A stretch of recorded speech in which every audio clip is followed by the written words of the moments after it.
welcome from my side. Very happy to be here always at ESOC, which is our operations center. As Rolf is saying, there's some part of the action obviously happening in the Kourou site and some part usually here in ESOC. And all the establishments, of course, are watching very carefully of what happens now and what this launch will bring. Let me say a couple of words on Copernicus and Sentinel 1D. And as some of you know, it's a bit also attached to me personally. I used to be in charge of the Copernicus program and also being director of Earth observation until before becoming director general of ESA.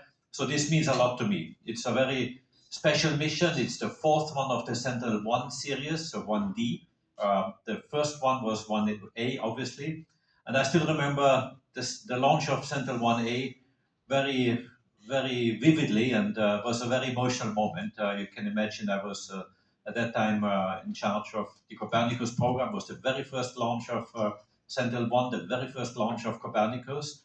And the Commission was putting a lot of pressure on me, on us, on ESA, to deliver on time and to launch as soon as possible. And I still remember it was your predecessor, Christoph, at that time.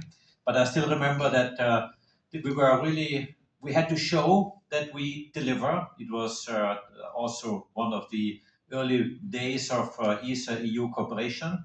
And I was, of course, requested to launch as quick as possible. That was in the 2013 time frame. And I said, look, we plan for early 2014. April would be a target date. I said, you have to launch in April 2014. So we looked at our industry developments, and I have to acknowledge, but also thank Thales Alenia Space and Airbus and all the industry at that time. We were doing everything to make sure that we launch in April 2014 for Sentinel-1A. I remember your predecessor told me that you had worked over Christmas. You had worked Saturdays in order to make sure that it is getting ready for launch in April 2014. But what do I want to say with this? Of course, there's sometimes pressure. And we as ESA, we are committed to deliver, but also industry is playing an enormously important role to make all this possible. Not only the quality of the sensors, the quality of the program and the satellites, but it's also the dedication on delivering on time and delivering top quality. And I think this is really a story that I would like to recall here, which is quite important because it shows that we are so committed to deliver. Of course, Sentinel-1A is in orbit and is now being replaced by Sentinel-1D, as you know very well. As you also know, Sentinel-1 has many brothers and sisters. We have from Sentinel-1 all the way to Sentinel-6 different satellites in orbit, including a precursor of Sentinel-5.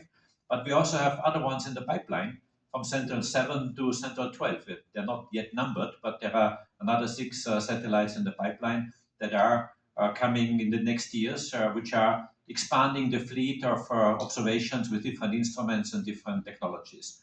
And when I say that, I really would like to say that this is something where Europe can be very proud. Europe means European citizens, European institutions, European industry, of having developed over time, over many years, a program that is world-standing, is the best in the world, if I may say so, is really acknowledged by many partners outside Europe as something that is really a top-performing program and is something where Europe has shown that it can do incredible things when we all work together well. And I would like to thank really the European Commission, because the European Commission has always been a strong supporter, a strong leader of this program, and without the Commission it would not exist. Without ESA it would not exist as well.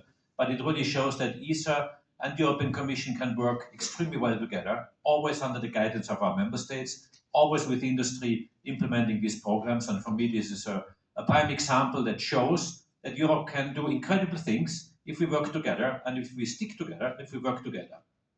And I'm saying this also a little bit in the light of today's situation, which is again a challenging one.